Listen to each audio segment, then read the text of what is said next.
Okay, सो मैं live try कर रहा था लेकिन सम इशू हो गया, so I am not doing live.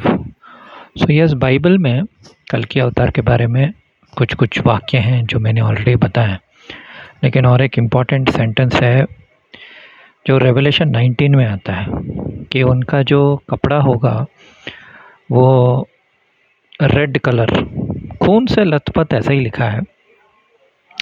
Obviously खून से लथपथ मतलब काफ़ी कठिनाई फेस किया, या आर्मी मैन टाइप का है जिसने फाइट किया है, तो ऑब्वियसली खून से लथपथ होगा। लेकिन उससे पहले ये भी बताया गया है कि वो बहुत ही ब्यूटीफुल वाइट कपड़े पहने हैं। अब वाइट कपड़ा पहन के कौन जाके वॉर करेगा, राइट? अनलेस सी, अगर इंडिया का हम देखेंगे, इंडिया जो आर्मी मैन है वो I don't think they wear white colour, right? India के navy, I have to see, navy वाले शायद पहनते हैं वाइट। वो कौन सा मूवी था, गाजी अटैक में देखा था मैंने।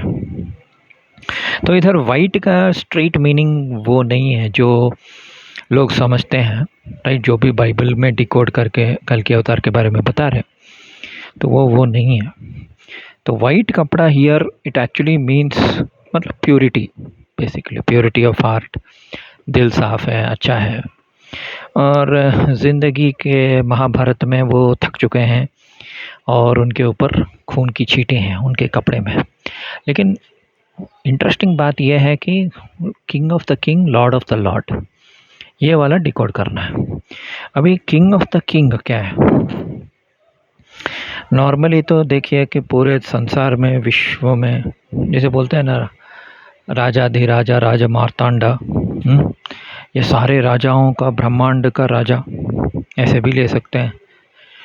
लेकिन king of the king is like देवों का देव, यानी महादेव, देवों का देव, Mahadev, right? We have to take it that way, यानी सारे देवताओं का भी देवता, सारे देवताओं का देवता। लेकिन यहाँ राजा की बात की जाए, क्योंकि लॉर्ड ऑफ द लॉर्ड्स हम बोल सकते हैं कि ही इज़ लाइक सारे ग्रहों का, सारे देवताओं का लॉर्ड। लेकिन अगर किंग ऑफ द किंग बोले तो इसका कुछ और मीनिंग भी हो सकता है, जो स्टैंडर्ड मीनिंग के हिसाब से हम नहीं ले सकते, राइट? सो इधर वो भी नहीं है, ऐसे भी नहीं बोल सकते कि जो पूरे विश्व में राजा बनेंगे, मतलब फिजिकल राजा, जैसे कि लंदन में बैठे, इंडिया में बैठे हैं, वैसा नहीं है।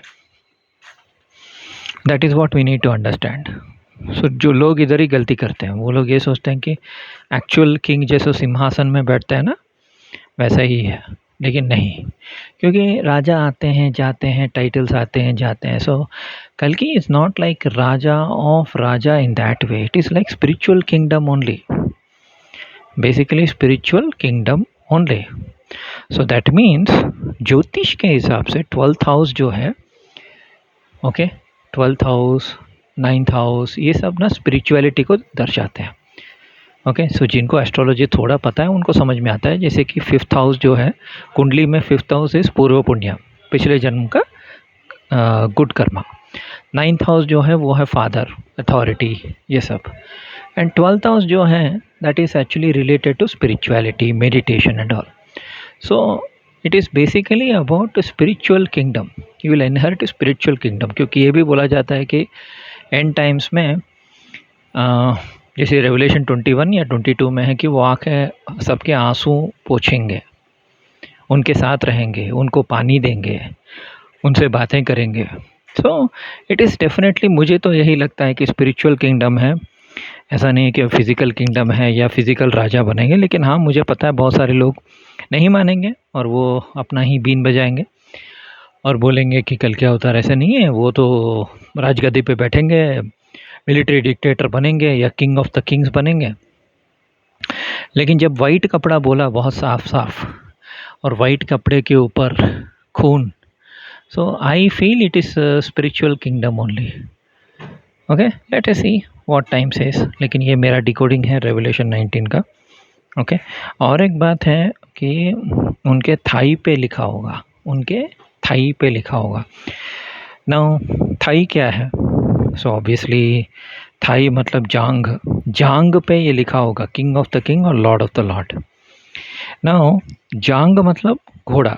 सो ऑब्वियसली हमको पता है कि कल के अवतार जो हैं घोड़े पे आएंगे।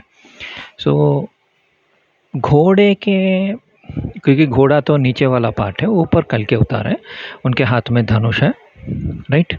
सो नीचे वाला जो पार्ट है घोड़ा, घोड़ा के ऊपर लिखा है कि king of the king, Lord of the Lord, ये लिखा है बाइबल में। सो घोड़े के टांग पे लिखा है, तो घोड़ा मतलब सैजिटेरियस ऑब्वियसली, या अश्विनी यानी मेष राशि। तो वहाँ जब सूरज होगा, so that means it has to be either April या दिसंबर।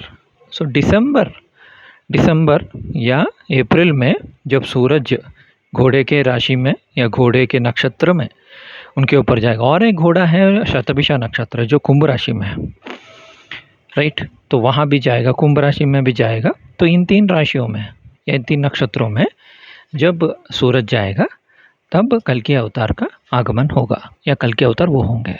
ठीक है दोस्तों, धन्यवाद।